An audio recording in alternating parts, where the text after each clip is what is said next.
मैं एक बात कहना चाहता हूँ खास तौर से, क्योंकि मैं अध्यापक भी रहा। हमारे साहित्य के अंदर जो आलोचना का क्षेत्र बना रहा वो अधिकतर लिखित छात्र साहित्य बना रहा।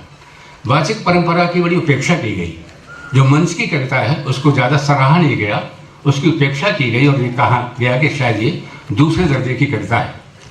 मैं ये कहना चाहता हूँ, अगर दूसरे दर्जे की कविता है तो मंच पर सुनाई जाने वाली तो श्रद्धेय दिनकर जी क्यों मंच पर आते थे, श्रद्धेय निराला जी क्यों मंच पर आते थे, प्रारंभ के दिनों में महादेवी वर्मा जी भी मंच पर आई।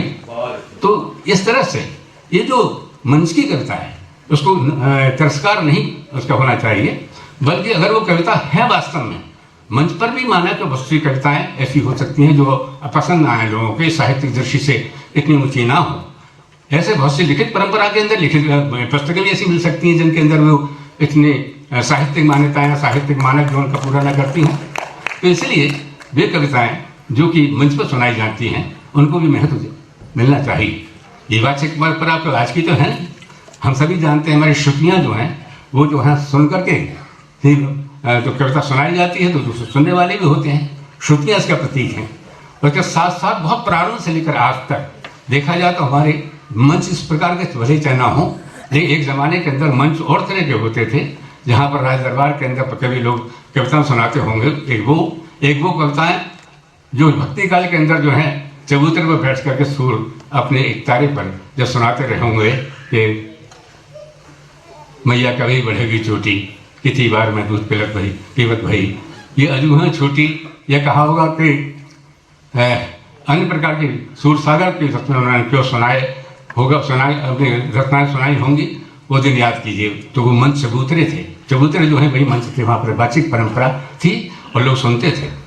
इसी प्रकार से तुलसी ने चित्रकूट के घाट पर जो है चंदन घिसते हुए और तब उन्होंने कविता सुनाई। तो मंच के प्रारूप बदल गए होंगे। मीराबाई जिन्होंने गलियों में घूमते अपने मंजीरों पर और एक तारे पर जब कहा होगा मेरे तो गिरधर गोपाल दूसरों ना कोई, तब सारी की सारी कविताएं वो वाचिक परंपरा की कविताएं लोगों तक पहुंची होंगी।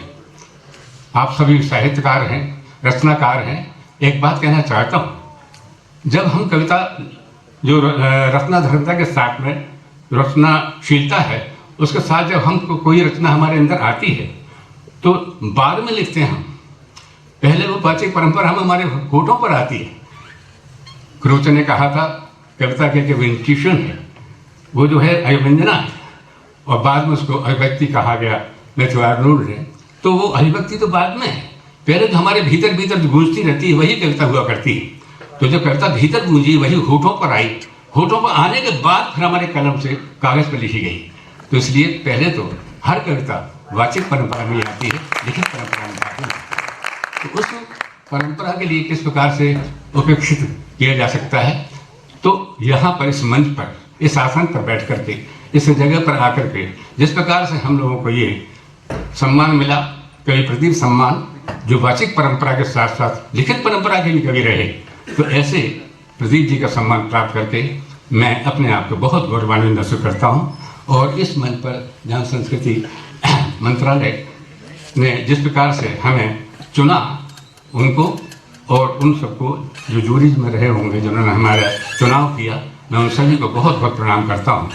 एक बात कहना चाहता हूँ और भी, वो ये है कि वाचिक परंपरा जो कविता होती है, आप जब ध्यान से देखें कि वाचिक परंपरा की कविता वो लोग भी सुन लेते हैं। यानी एक कविता एक जगह सुनाई जा रही होती है और वो 50,000 लोग, 20,000, 10,000, 5,000 एक ही बार में वो कविता सुन लेते हैं। एक कविता शायद किसी भी पुस्तक को कोई 5,000 लोग नहीं पढ़ते होंगे, वहाँ पर एक कविता को सुन लेते हैं और वे लोग भी शामिल हो जाते हैं उसमें जो अनपढ़ हैं, जो पढ़ते नहीं है, यानी जिनके जो बिल्कुल निरक्षर हैं, वे लोग भी उस कविता को सुनकर याद कर लेते हैं।